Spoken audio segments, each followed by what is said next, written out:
Hello everybody, welcome back to another video. I'm Eric. Now today at the time of filming it's actually a couple of days before Christmas, and as usual I'm stressed out. I'm a bloke, so I'm shopping last minute and trying to come up with ideas. Now Anthony, my good friend who owns AJR Model Railway Store, he always gets me a present. I always get him a little something. So this year I'm trying to think of what to get him. However, for someone that's madly into trains, what do you get someone that owns a model railway shop? You can't. You're a bit stuffed because he has it all on the shelf. So I've got to think outside the box a little bit, and I did come up with an idea. I noticed that Rapido Trains recently brought out an Iron Mink wagon, and there happens to be a bright red northeastern version, so it sticks out like a sore thumb. You can't miss it. So I figured I could maybe do something with that, try and tone it down, maybe add a little bit of graffiti, something like that, and do something to personalise it for him. Obviously, just buying him a wagon is a bit boring when he's got them all on the shelf anyway. So if I can do something a bit unusual, then that might be pretty cool. Now, I know he's a sucker for sending stuff up to TMC and getting it all weathered. So I'm not one for usually weathering stuff. I'm not very good at it. However, it is something I would like to practice. So why not try it out on this? So anyway, I have arranged to pop up to the shop today and catch Stevie, his missus, and she's gonna on the sly sneak out one of these wagons for me, and then I'm gonna pretend like nothing ever happened until Anthony obviously sees this video or opens his present. But yeah, if this video is something you enjoy, please let me know your thoughts in the comments below. If you haven't hit the subscribe button, then feel free if you like my content. But let's get into the video and make a mess.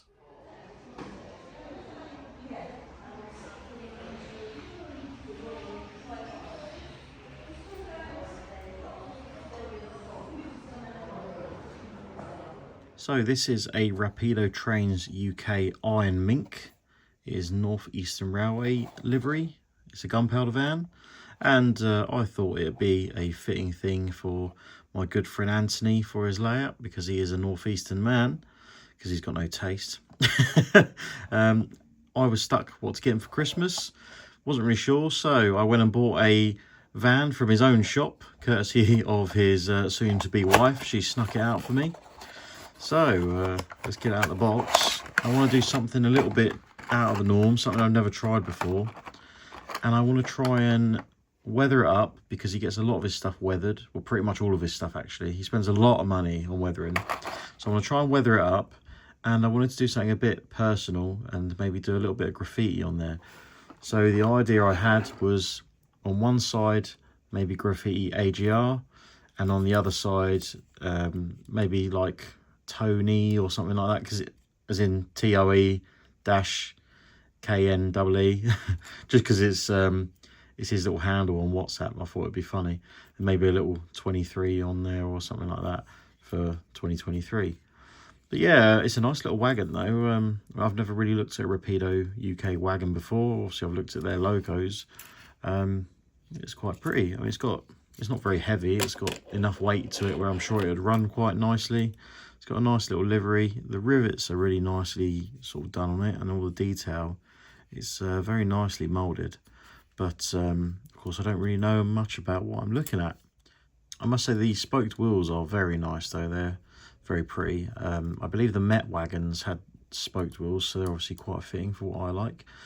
But anyway, enough of this rubbish. Let's get the airbrush out and give it a big old going over with some dirt and grime. Then I think we'll try a couple weathering powders and maybe some sort of Tamiya fine liner stuff, whatever it's called. I can't remember now, to make it sort of get a bit of dirt in the rivet detail and stuff like that. So I did try a little bit of weathering powder at first, but I wasn't quite happy with it, so I thought I'd go back to basics and whip out the IPA. I just want to try and take some of those transfers off slightly, so they're not as defined. Whether that'll work or not, who knows. Right, so the IPA wasn't working too well, so instead I got a little small screwdriver, a flathead, and I've just actually scraped some of the livery off, some of the decals. I think it was all softened by the IPA, so that's why it's helped so much. But you can see there I've just taken some of it off, so you can't really read all the small writing anymore. But I've just taken enough off where you can still see the NE and that it is a gunpowder van. So I thought that was a pretty cool little thing. You compare it to the other side where it's fresh, And I think that once that's all filthy, that'll look a lot better, rather than just have it pristine and then just basically paint it brown. Hopefully that will do. I think we'll try a little bit of panel liner before we go any further. Try it around all the joins. So it's the same sort of stuff as the Tamiya thing, but I couldn't find any of the Tamiya stuff at the time. So we'll run this down all of the seams. So don't worry if you put too much on, because you can always take it off again. So that's pretty cool. We'll put some on the underframe. No idea what I'm doing, but that looks cool. Put some on the roof there.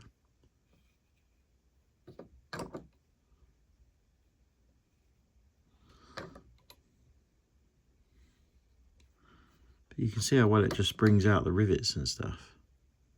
If you're one for counting them, because you've got nothing better to do with your life, then it'll probably help. I want it to basically be the kind of thing where Anthony can put it behind a train if he wants, but if not, he can possibly put it in a yard or a siding somewhere and just have it on display, something like that. Just something that looks a bit cool, looks a bit unloved, like the Vandals have got to it. Right, so we'll let that dry for 5, and then we'll give it a bit of a wipe down and then see what comes off. I mean, I'm undoing 99% of my work here, but I'm not complaining. That looks all right. Quite happy with that. Get the ends. So I just wanted to have some streaks on it, really. But you will obviously, by doing this, you won't get it out of all of the little seams. So there'll still be a little bit of sort of dirt in there. So little bits like the buffers and stuff are still dirty. So that's good. Yeah, I like that. I don't think it's too bad. So I'm pretty happy with that. So yeah, I think we'll leave it to properly dry. Now that it's got a couple little bits of dirt on it. And then we'll get some weathering powder on it. Right then, so let's try this white weathering powder again. See if we get any better results this time. So I'm going to do the same thing again, put some over the body sides, just to sort of make it look a bit pinker. Hopefully to lighten the red up a little. That's the idea anyway. So that's sort of doing the job.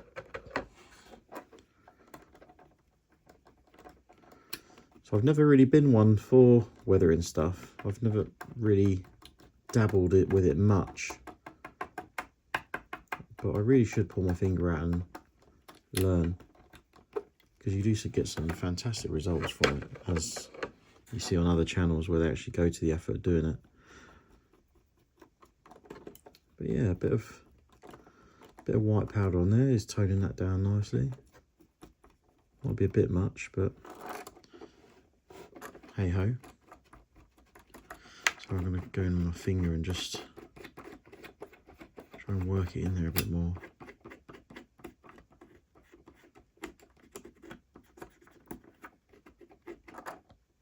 So that's not too bad. So if you look at that and then compare it to the other side, it's a massive difference. It just sort of makes it look like the paint's all worn down. Yeah, I really like it. So I think we will continue with that method. Gives it that sort of matte appearance as well. Yeah, I'm going to go around the whole thing and give it a coat of this, and then we'll go from there. So here's the gunpowder van. Now I've gone over it with some powders. So I've gone over the roof with some black weathering powder side to side to give it a bit of a streaky effect, and then just sort of rubbed the excess off with my fingers. Again, that's gone into all the rivets and stuff. I've done a little bit on the underframe, but not much, because I'll probably do most of that with the airbrush. I did a little bit of black over the sides. The ends I forgot, so here goes. Just put a little bit over there. Nothing major. Just to dirty it up slightly. I need to give it a bit of a variation. So it's not all just faded white. And what I will do after airbrushing it, I will get the brown powder, Well, it's more like it's meant to be a rust colour, but I'll put that on a few corners and stuff to make it look like there's a bit of rust on the wagon. But yeah, that'll do. I think that looks all right. I'm happy with that. So it looks like a nice sort of dirty wagon now, so I'm quite pleased with how that's actually come out, especially with the knackered livery. I think that really does sort of help, so I'm glad I took the plunge and almost ruined 30 quid. So let's get the airbrush out. I've got these colours I use. So these are Acryl Pro paints. I get them from a little shop in Milton Keynes. It's really good. And they actually go straight in an airbrush without watering down, a little bit like Vallejo stuff.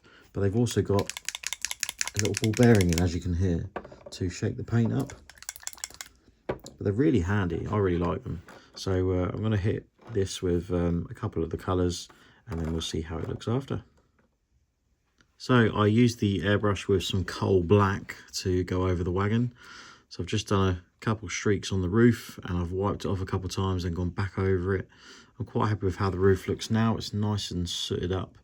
I think that looks pretty cool because it looks like it's got a bit of texture to it. The sides, I've gone over the underframe a bit. I'm going to take a little bit of paint off the wheels just so the white wall tyres come through ever so slightly again. I've gone around the chassis, mainly around the buffer stocks, just with a very sort of small amount. So I'm going to switch now to a light umber colour just to give it a couple little sort of brown bits, but of course I'm going to wipe a bit of paint off these wheels first, just so I don't absolutely cake them in paint. But so far so good, I think.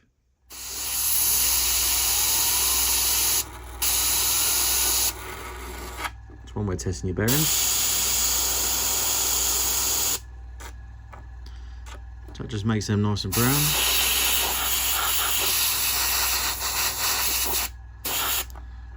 Again, you go over the chassis.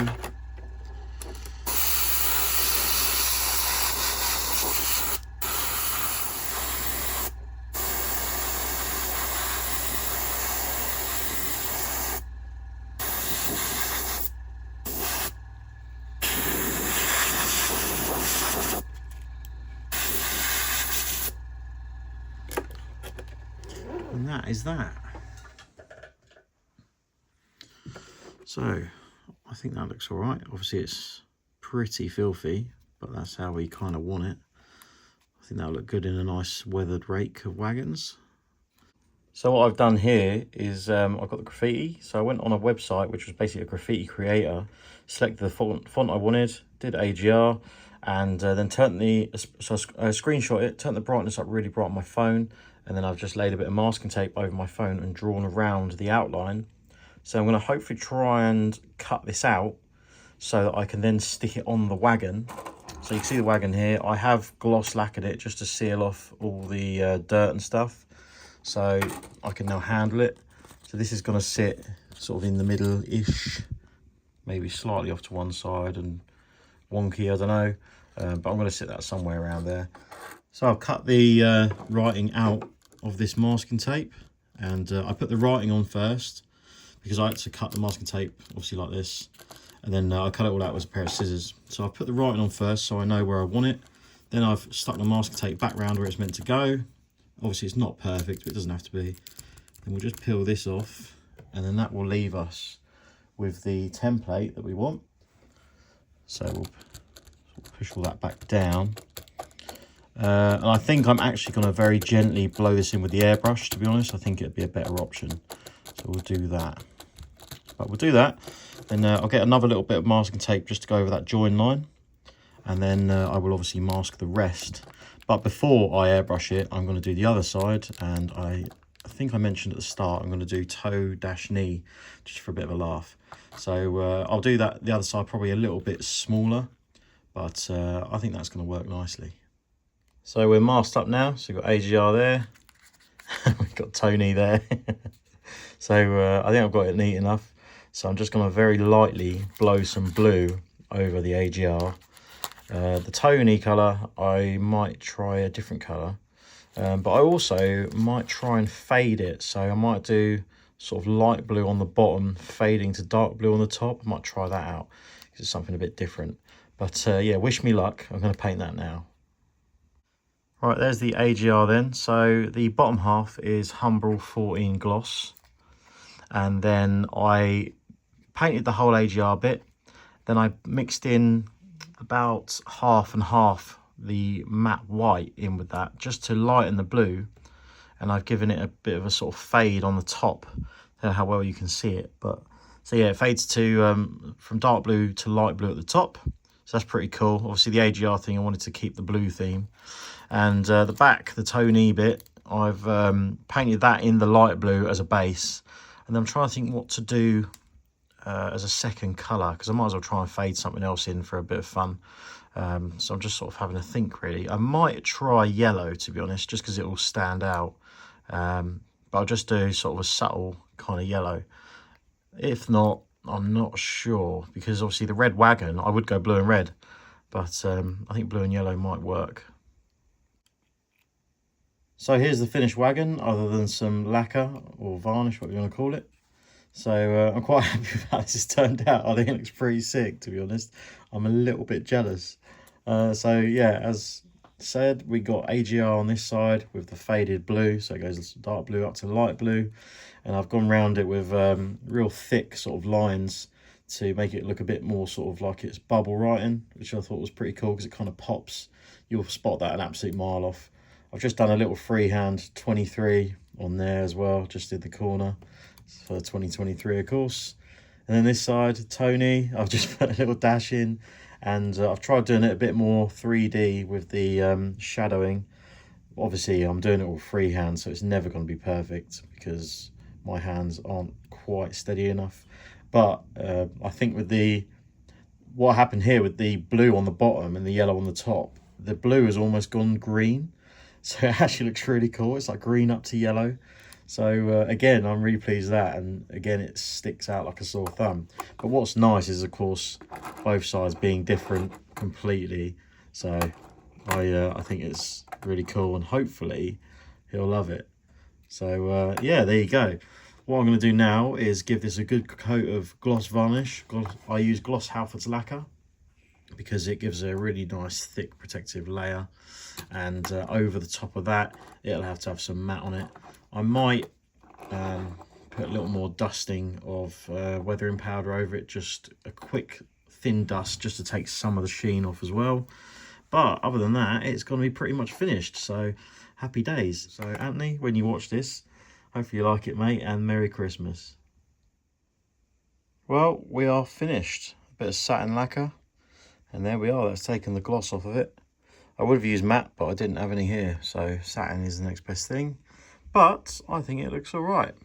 So anyway, I suppose we should get it on the layout and get a couple shots of it running. So we've got my Metropolitan F-Class pulling it around with 3 Met Wagons and an LT brake van. It's running quite happily.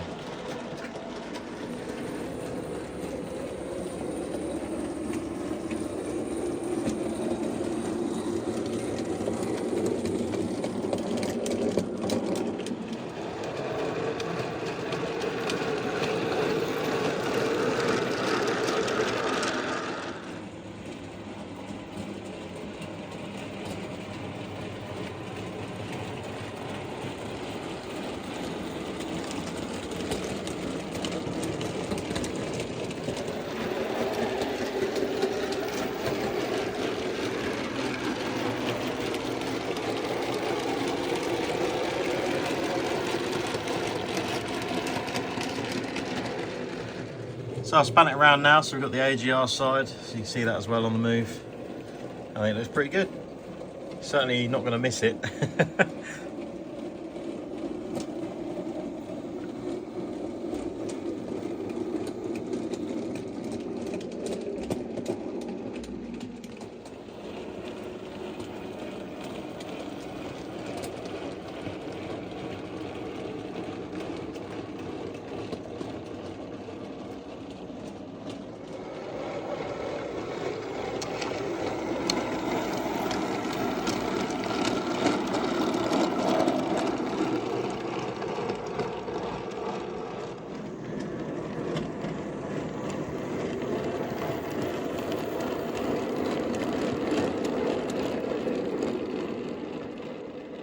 well then, that brings us to the end of this video.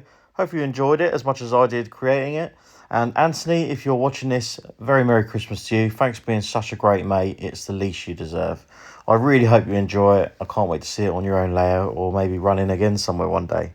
But yeah, as for everyone else, thank you all for watching the videos. Have a very Merry Christmas, as I am uploading this on Christmas Day. I hope you have a great one with your family and friends. Have a great New Year's, and fingers crossed we'll have an even better year in 2024. So from me, thanks for watching. Bye for now.